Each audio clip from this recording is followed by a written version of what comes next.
Hey, FlimsyLunchTray here, and welcome to the continuation of our Intermediate Player Guide series. And last week we talked about Epicenter. Today we are going to talk about the surveillance radar equipped among the ships currently in World of Warships. Knowing this is a huge step between being a beginner player to being an intermediate player. When you are easily able to recognize what ships have radar or have the option to equip radar, knowing their range and knowing even the duration of the radar, that is really valuable as a player. It can alter the decisions you make as a destroyer player. It can alter decisions you make as a cruiser player, so on and so forth. So knowing what ships have radar, the range of those radar, and even the duration can be huge, as well as in knowing what ships can equip it, so on and so forth. So here we have the WoW's Wiki. I will put this link in the description of this YouTube video, so you can freely come here. I have it saved as a bookmark for myself. Periodically, I'm coming back to visit it just to refresh my memory. But just being able to sit down and study this really helps. And we can look at these radars on ships in different ways, whether it be battleships, the name of the ship, nations, tier, duration, detection range, so on and so forth. You can flip this around rather easily. So right now, it's registered by battleships, cruisers, and destroyers down here at the bottom, okay? If you're a new player, this is really important to know, and it is a big step from going, again, from a beginner player to an intermediate level player, in my opinion, okay? So let me give you some advice on how it helps me to remember the ships. Typically, what I like to do is I like to organize this by nations. So going by that really helps, because there are some common themes between the different nations, whether it be a battleship or cruiser in particular, and the destroyers, which there's a common theme with destroyers we'll talk about there as well, okay? So right now, the nations you have in the game that have radar, you can find them on American ships, you can find them on Russian ships. For some reason, Annapolis is down here, it's not up here. You can find it on the United Kingdom, Royal Navy ships, I guess I should say, the Pan-Asian destroyers, and on the Pan-European European ships down here being destroyers, okay? So what I like to do is typically, speaking generally, typically if you come across an American cruiser, it's going to have radar, okay? You can go by that generalization at first. The maximum range you're ever going to find on an American cruiser radar is 10 kilometers.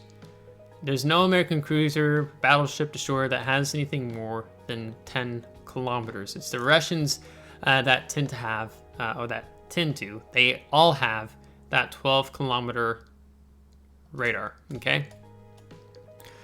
Typically, or generally speaking, ships of the lower tier, so tier 7, tier 8, those tend to have the shorter ranged radar. And I'm talking about cruisers here, because it's different with destroyers, okay? So Atlanta, it's a tier 7, 8.5 kilometer. Indianapolis, an exception, tier 10. Then we have the Montpellier, pronounce that, 9 kilometer, okay? So it's really back and forth among here. Salem, just like it's the Des Moines, but super heel. And it has a shorter ranged radar, 8.5 kilometer, okay? So typically, if it's a tier 10 cruiser, it's gonna have 10 kilometer radar among the heavy cruisers, okay? Light cruisers in the American line only are ever gonna have 9. They don't have more than 10. So let's look here. So Baltimore, it's a heavy cruiser, 10. Congress, heavy cruiser, 10. Alaska, 10. Buffalo, 10. Des Moines, 10. Puerto Rico, 10. Worcester, 9.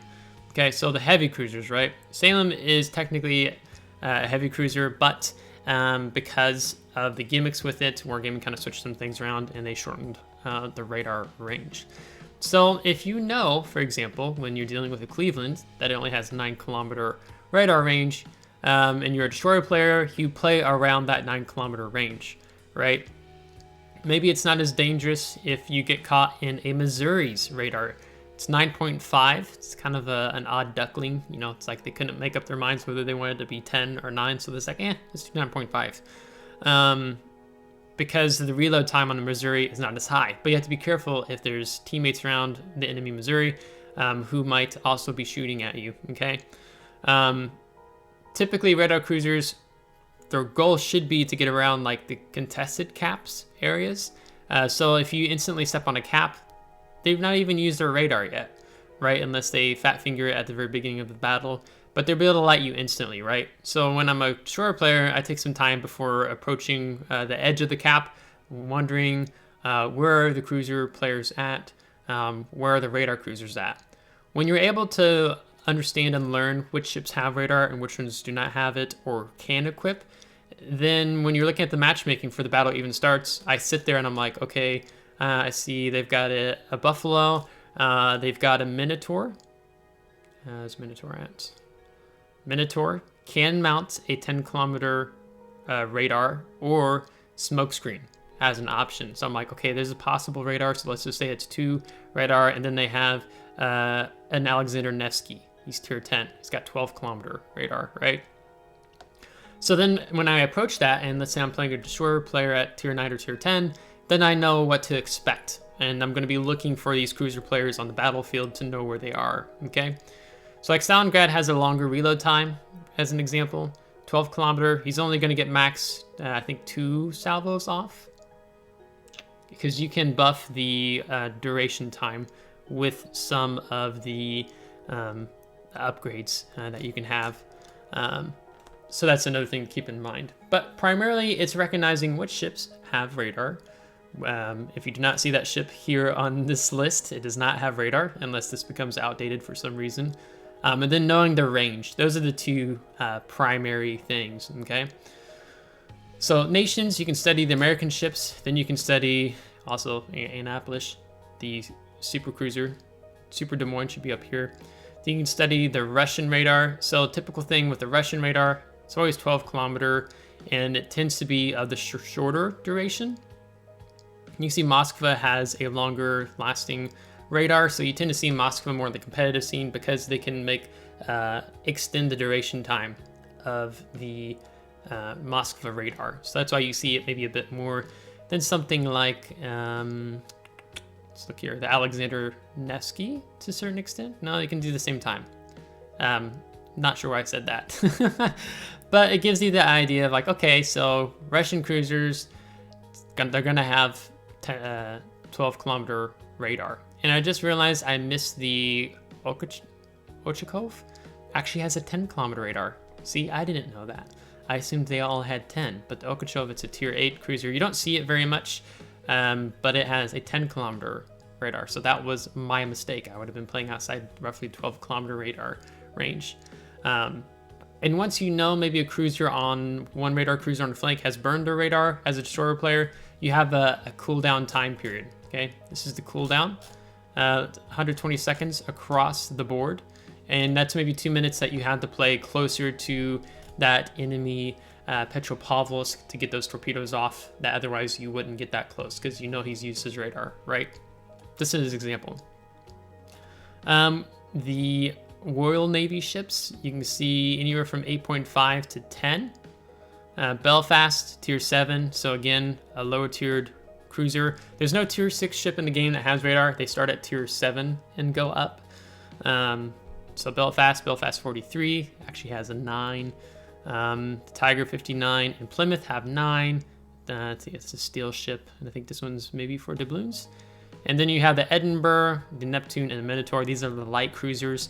They all have 10, but if they take radar, they have to give up smoke screen. So I myself actually play radar Minotaur. I haven't used smoke in a really long time, just because you can stealth radar. That is a huge brown pants moment for a destroyer player. Let's say you're 9.5 kilometers, and then all of a sudden 9.3 kilometers, a Minotaur, you visually see him on the surface in his concealment, or maybe it's 9.1 for Minotaur, I can't remember. And then you're like, oh crap, and then you try to turn away instantly, and he pops you with radar, and then he starts lighting you up, okay?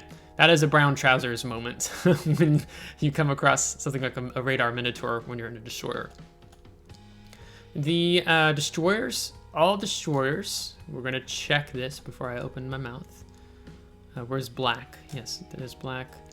7.5. All the destroyers in the game that have radar are 7.5 kilometers. That's very easy to remember. So if you see a destroyer that has radar, you know he has radar, it's only 7.5 kilometer, right? So you've got the black, you've got Xin Yang, you got the Chengmu, you got the Yu Yang, then you've got the Orkan, Ragnar, and Smalland. That's one of the reasons why you often see the Ragnar and Smalland, particularly in clan battles, King of the Sea tournaments, or one of these ships gets banned because they're really good. Ragnar in particular is a very good ship. So you're like, okay, it's a destroyer that has radar at 7.5 kilometer. It's very easy to make that connection really quickly, right? For these guys, they have to give up smoke to be able to decrypt their radar. Black has both radar and smoke, if I'm not mistaken. I don't own the ship, I've just seen it played in action. So it can do both. These guys have to give up smoke to be able to take radar. Asian ships, those are basically American destroyers. You look at Yu Yang, it looks just like a Gearing, and then Chengmu and Xin Yang look like a Benson and a Fletcher, right? That's how they play. So just spending some time here, being able to go over this is really helpful. It's probably, I mean, if we're being honest, okay, I'm going to speak for maybe a good portion of you players out there, learning what ships do and don't have radar and what their range is does not sound very exciting to spend time on. I just want to log into the game, I want to play. But then you get frustrated when you get too close to an American cruiser and you get caught off guard, get lit with radar, and you die. Right?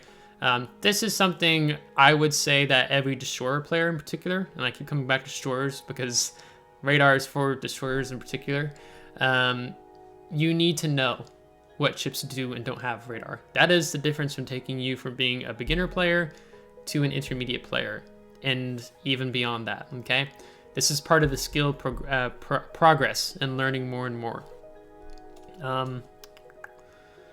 Yeah, you can see alternate consumables if not radar. So that also gives you an option there. Did they already remove for Des Moines? Yeah, so Des Moines, you can take spotting aircraft, but I think they're moving the consumables around because if you're a Des Moines and you take spotting aircraft, I don't know what's wrong with you. You should be taking the radar, okay? You take radar. Radar in Des Moines. Very good ship. But then if we go back to the type, you can see, only 3 battleships in the game. Borodino, Missouri, Constellation have radar in the game. So I'm really hoping Wargaming doesn't keep introducing more and more battleships with radar, because I think it should be more the cruisers because they have to play a little bit more risky and getting closer to use the radar. So spend some time with this. Check this out. I'll put the link in the description below. And the more time you familiarize yourself with these things, the better off it's going to help you.